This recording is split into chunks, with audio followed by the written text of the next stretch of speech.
Eh bien, on va donc poursuivre cet après-midi, effectivement, comme je le disais tout à l'heure, avec 6 projets différents. 6 projets qu'on va découvrir un peu plus dans le détail, prendre un peu plus de temps, et puis peut-être aussi vous laisser poser des questions sur ces différents projets. Alors, on va commencer donc par le projet Shangri-La. Donc, très rapidement, quelques mots introductifs avant de laisser la parole à ceux qui connaissent bien mieux ce projet, qui le portent depuis un certain temps maintenant. Alors, le point de départ de ce projet, donc, c'est la BD du même nom de science-fiction qui s'appelle Shangri-La, de Mathieu Bablet, qui est paru en 2016. Et l'enjeu était donc de faire évoluer le contenu et cette BD avec ce projet en une expérience visuelle et musicale inédite. Alors, il y a 3 approches autour de cet album Shangri-La. Un projet de concert immersif transmédia. Alors, on verra dans le détail justement ce projet de concert, en quoi il consiste. Une application mobile pour permettre l'interaction avec les spectateurs et un ajout dans la narration avec des éléments donc en plus. Et puis aussi, donc, troisième partie, troisième approche, une expérience en réalité virtuelle, mêlant motion comics et bande originale inédite en son binaural, donc pour la suite de l'aventure du héros. Alors la première du concert, puisque ça, elle s'est vécue, c'était le 25 septembre 2021 au théâtre du Cloître de Bellac. Et donc pour en parler là aujourd'hui avec nous, Christelle Déré, qui est directrice artistique et artiste transmédia du collectif Hors Normes, et Martin Roussy, qui est scénographe et développement multimédia donc pour le collectif Hors Normes. Donc je vous laisse me rejoindre. Et puis donc nous expliquer effectivement ce qu'est Shangri-La.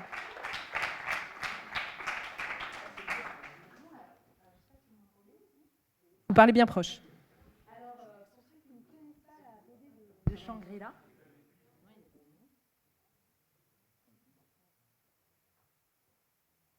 Là, vous m'entendez? Ouais, c'est ça. Donc, Shangri-La, c'est une BD de science-fiction de Mathieu Bablet. Et là, nous, on vient au nom de Hors Normes. C'est une coproduction du collectif Hors Normes et d'Humanimation. On a travaillé donc ensemble pour cette production. Et Shangri-La, ça a été un coup de cœur que m'a présenté Émeric, qui est à la direction d'Humanimation aussi. Puisqu'en fait, c'est un texte qui m'a tout de suite, moi, passionnée dans ce récit futuriste en fait, que propose cette projection de Mathieu Bablet. Peut-être que vous connaissez pour certains cette BD, mais c'est un récit-monde, j'ai envie de dire en 3 parties, qui justement, pour moi, m'a permis de pouvoir après proposer une écriture transmédia avec plusieurs supports pour raconter cette histoire. Ce que j'adore dans ce texte-là, c'est cette projection futuriste, parce qu'on est quand même dans un état d'urgence d'un point de vue écologique, et que moi j'ai du mal à vivre avec ça. Et du coup, j'étais ravie de trouver un texte qui n'était pas trop démago et qui me permettait vraiment de partager ces angoisses qu'on doit tous partager, je pense, aujourd'hui. Voilà, et qui réinterroge aussi cette société consumérisme. Il y a toute une dictature en fait qui est mise en place avec la société Tianzhu, et le reste de la société et de l'humanité vit confinée dans une navette spatiale, puisque la Terre n'est plus habitable. Ça, c'est le postulat de départ. Et alors, on ne sait pas pourquoi. On ne sait pas si c'est à cause des problèmes écologiques, une guerre nucléaire, ou enfin voilà, juste voilà. Et l'ensemble de la BD est donc en 3 parties, avec la première partie où on retrouve notre héros principal vivant tout seul sur une planète aride. La seconde partie, qui est la partie principale de la BD, qu'on a donc travaillé en concert immersif. Et une troisième partie, qui est une projection futuriste, où les hommes vivant sur cette station, Tianzhu, ont créé une nouvelle espèce, les Homo stellaris, qui sont donc implantés sur Titan.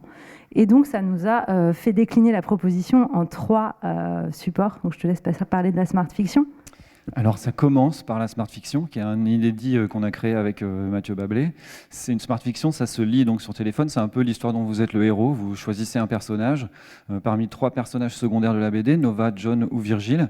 Et là vous partez du coup dans une narration interactive, même en direct, c'est connecté en fait, ça peut même être joué en multijoueur, donc avec plusieurs personnes dans la partie.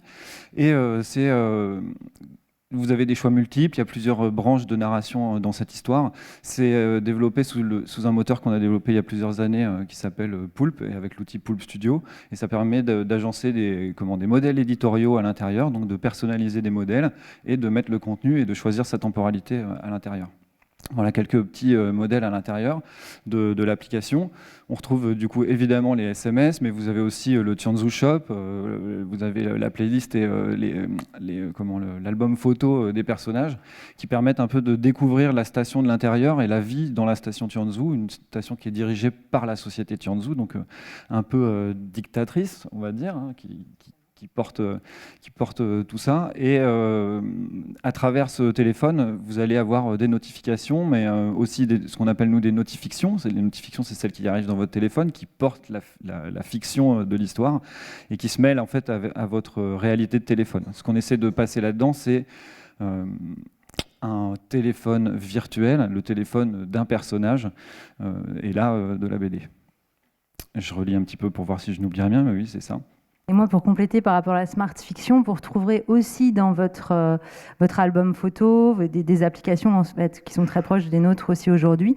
Et par exemple, les musiques du concert sont dans l'application, dans la smart fiction en fait, Shangri-La. Donc vous pouvez écouter en amont avant de venir au concert.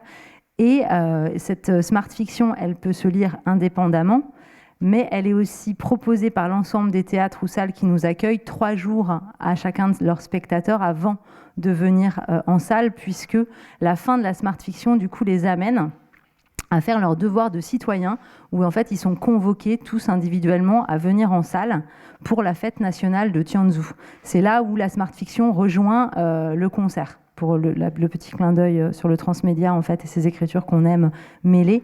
Et donc pour cette partie-là, c'est donc des inédits que vous ne retrouverez pas dans la BD, qui ont été proposés et écrits par Mathieu Bablé. Pour le concert immersif, vous arrivez à cette fête nationale. D'entrée, on vous met dans une certaine ambiance puisque vous êtes accueillis par le personnel de Tianzhu. On vous conseille de vous brancher sur la chaîne Tianzhu TV pour être un bon citoyen informé en continu et en temps réel. Et vous êtes installé dans cet espace, donc je laisserai Martin parler un peu plus de la scénographie, et où moi je m'amuse évidemment à avoir... à lier en fait à la fois les images et le vivant, puisqu'on va avoir les personnages incarnés par nos 3 musiciens qui sont à chaque angle de l'espace scénique, et avec donc le public au centre. Et chacun de ces musiciens est habillé dans les mêmes types de costumes que peuvent porter les habitants de la station. Il va y avoir des interactions. Par exemple, quand vous arrivez, on vous dit cette séance est réservée... est interdite aux animoïdes, qui est une espèce qui a été créée mi-animale, mi-humaine, et si vous en voyez un, il faut le sortir. À un moment, on va d'ailleurs voir un animoïde passer parmi nous, on va assister à ces manifestations contre les animoïdes, on va nous demander de voter. Enfin, voilà, il y a ce vivant et ce rapport comme ça au spectateur. Et après, juste pour faire un petit retour, pour pouvoir créer le concert immersif sur le processus d'écriture, en fait, je suis partie de la BD, donc j'ai gardé cette partie centrale de la vie sur la station, que j'ai découpée en actes et en scènes, parce que je viens du milieu du théâtre, pour ensuite en faire un storyboard, pour pouvoir ensuite communiquer avec une équipe, évidemment, avec l'équipe d'Humanimation, pour l'animation des images. Je ne voulais pas tomber non plus dans le film animé, donc c'est vraiment, après toute une réflexion qui a été faite, avec... des temps assez importants dans une salle immersive à Grenoble qu'a le CEA, où là, on pouvait se retrouver dans la position du spectateur et se poser la question, évidemment, de quel stimuli j'allais utiliser, soit sonore, soit visuel, pour retravailler cette proposition immersive en 360 pour le spectateur. Ce dont j'avais envie, c'est que les spectateurs, quand ils arrivent, habitants de Tianzhu, ils soient confinés à leur tour au sein d'une navette spatiale.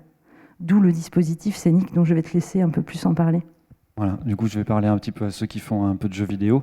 Nous, on a simulé et fait une préconfiguration de la scénographie en 3D. Là, c'est Unity 3D.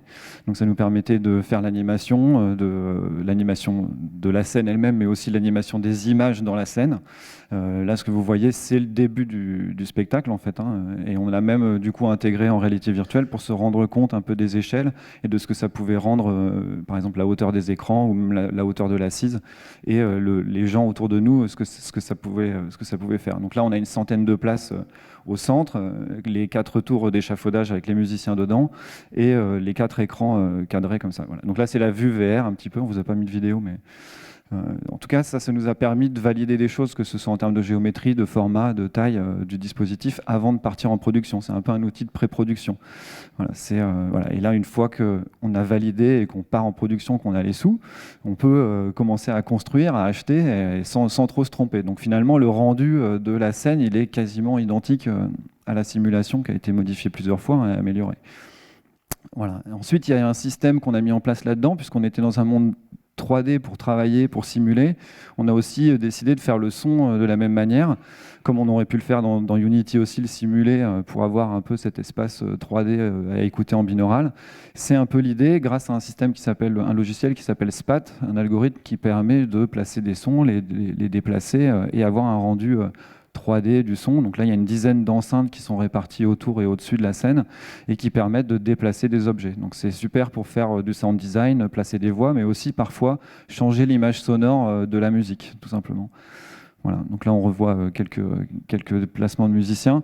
On a travaillé évidemment sur l'acoustique de la musique. Donc là, c'est que du ear monitor, batterie électronique, pour que le son naturel ne vienne pas gêner la spatialisation du son et le traitement du SPAT.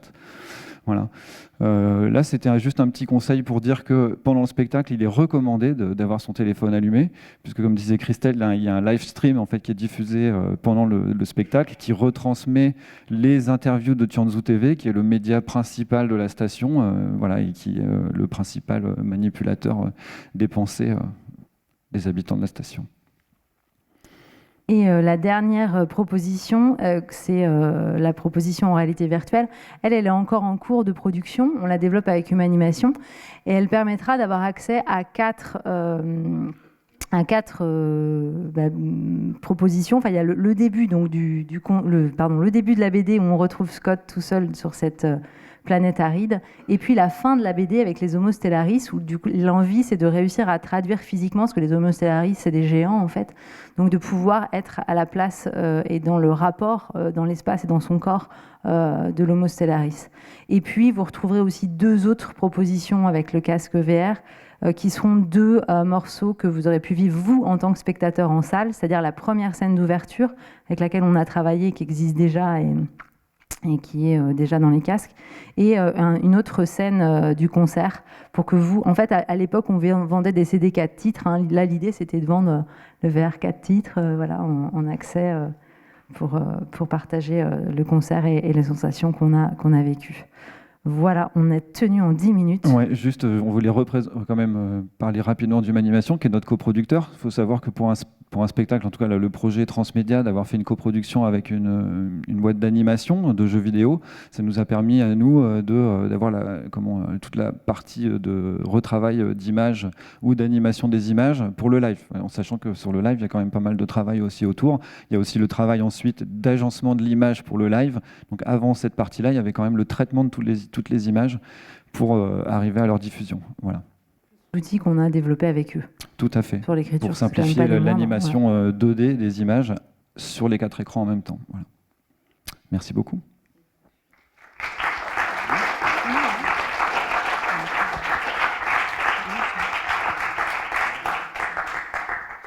Alors peut-être simplement, puisque la première du concert, elle a eu lieu en septembre 2021. Ça a donné quoi ce concert en termes de retour, d'accueil, de perception, d'immersion, effectivement, pour le public ?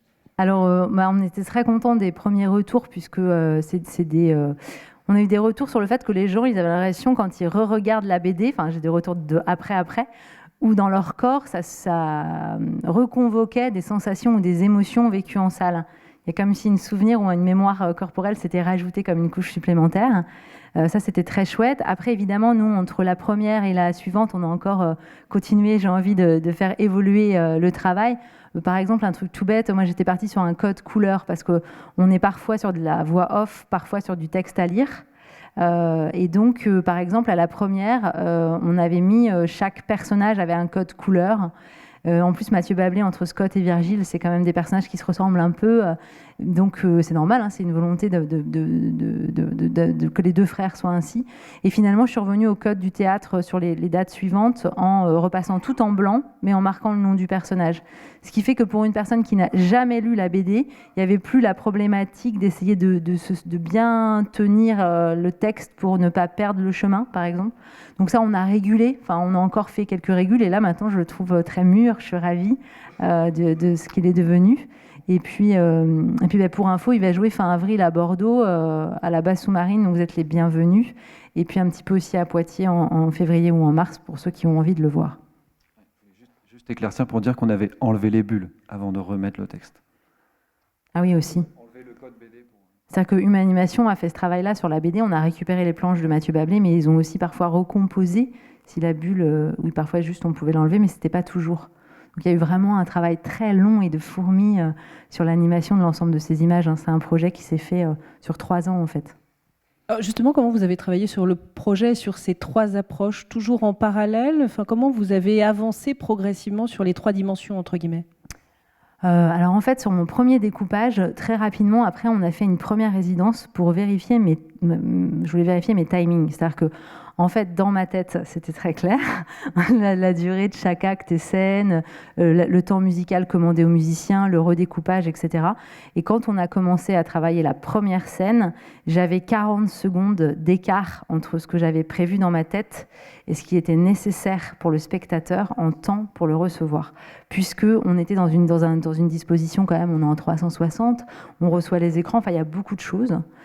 Et cette donnée-là était quand même importante parce que ma première copie rendue, j'ai envie de dire, elle durait déjà 1h15.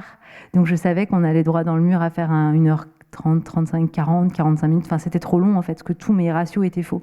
Donc ça m'a fait faire des coupes, par exemple, très nettes de scène, en fait, et en fait, on se tient là à 1h10, c'est ça, hein, pour le concert. Donc là, on est bien.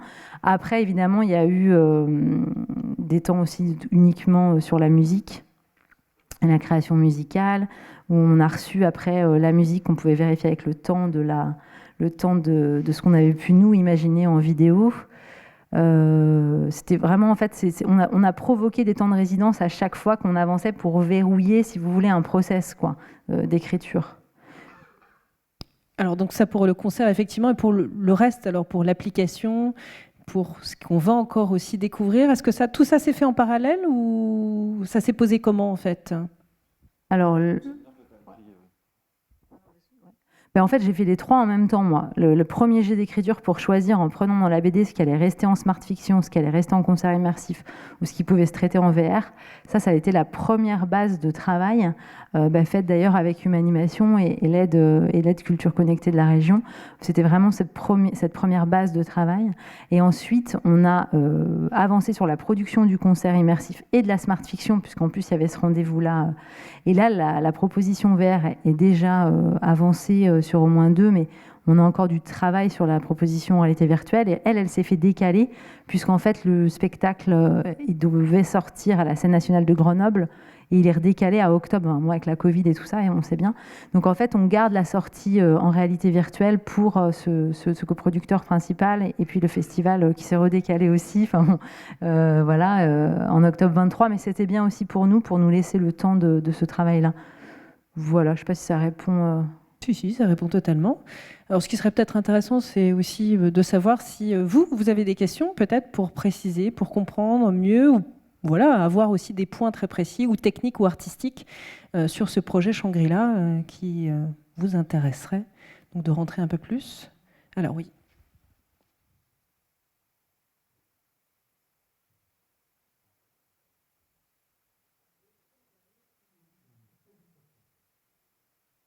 Merci beaucoup pour cette présentation. J'ai été assez touchée, assez émue par ce que vous avez dit au début sur le thème de changement climatique, etc. Le fait que cette humanité vit dans un espèce de dispositif parallèle.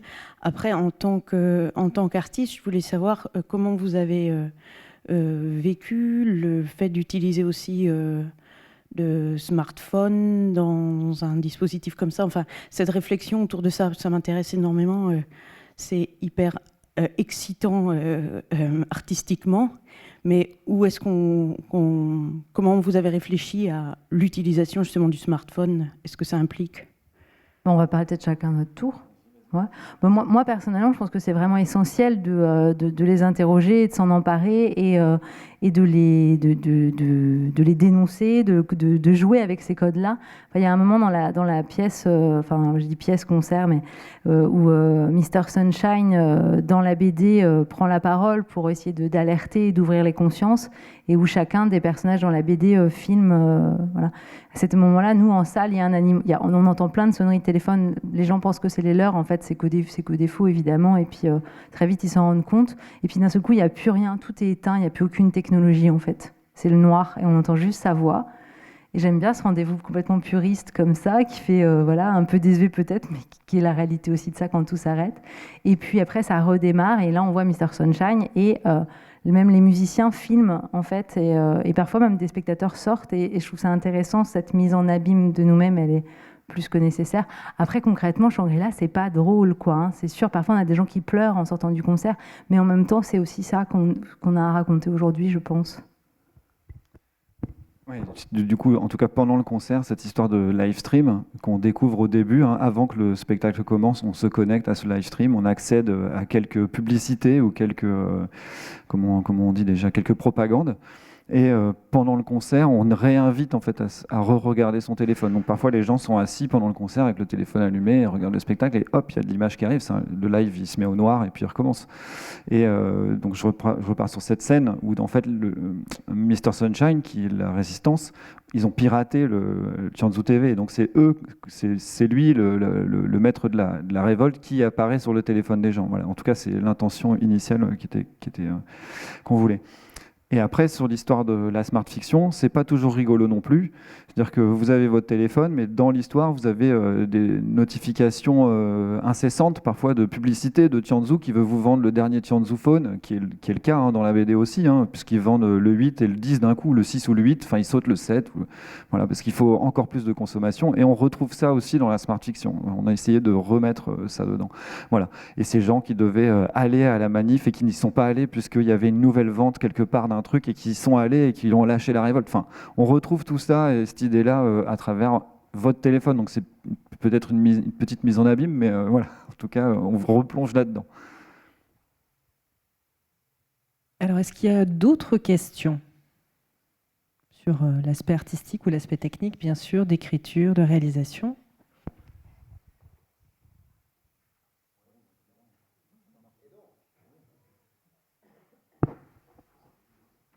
Donc bravo, c'est vraiment impressionnant. Est-ce que vous pouvez nous parler un peu plus de la collaboration avec l'auteur de la BD? Est-ce qu'il a vraiment contribué activement à ces étapes-là ou il vous a fait confiance?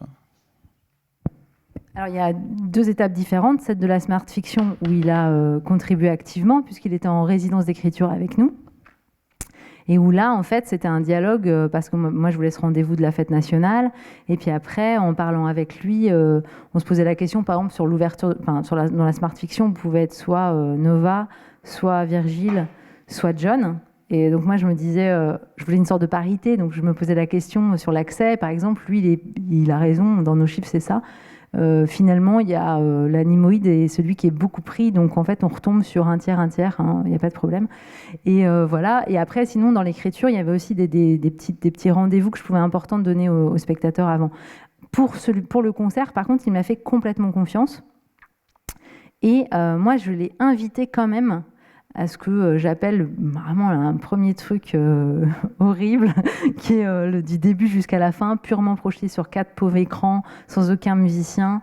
Mais je voulais qu'il voit ça pour qu'il puisse me dire si cette dramaturgie proposée, finalement, sur l'ensemble, ne le trahissait pas, en fait. Et parce qu'en fait, c'est compliqué, c'est hyper s'isoler, en fait, son écriture, et puis ça... Enfin, et c'est pour ça que c'est un récit monde aussi, mais si les coupes que j'avais faites qui étaient nécessaires pour une durée de timing aussi ne dénaturaient pas les chemins de chacun de ces personnages. Et en fait, je trouvais qu'avec Mathieu qui pouvait me répondre à cette question-là, et quand on a des auteurs vivants, c'est pas toujours le cas dans le théâtre, hein, des fois ils sont morts, et ben autant en profiter. Donc voilà, donc il est venu, il a reçu ça, il m'a fait un très bon retour, et après j'étais complètement rassurée. Il a repris 3-4 finalement répliques, moi j'appelle ça des répliques, textes de ces, parce que finalement il trouvait ça un peu vieux dans ce qu'il avait pu mettre comme style d'écriture, qui sont exactement les mêmes que la BD, mais c'est tout quoi en fait.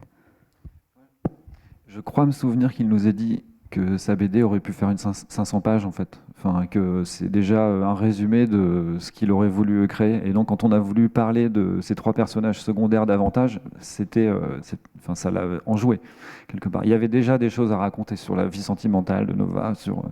Voilà, il y avait déjà plein de choses à dire. Une dernière question.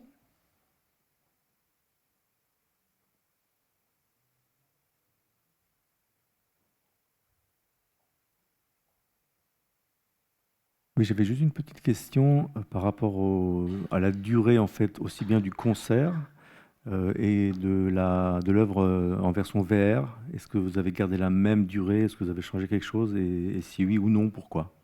Alors, c'est pas du tout la même durée, parce que c'est pas les mêmes objets, si ce n'est la première, et je crois que je me souviens plus du numéro de la scène, mais les 2 scènes de concert, par contre, c'est les mêmes dans le casque VR en termes de durée.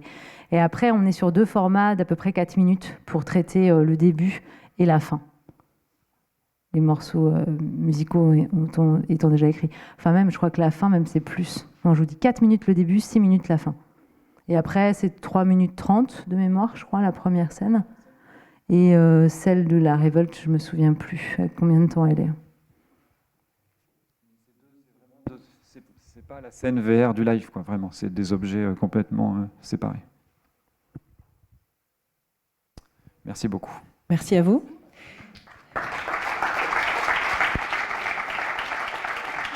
Ouais,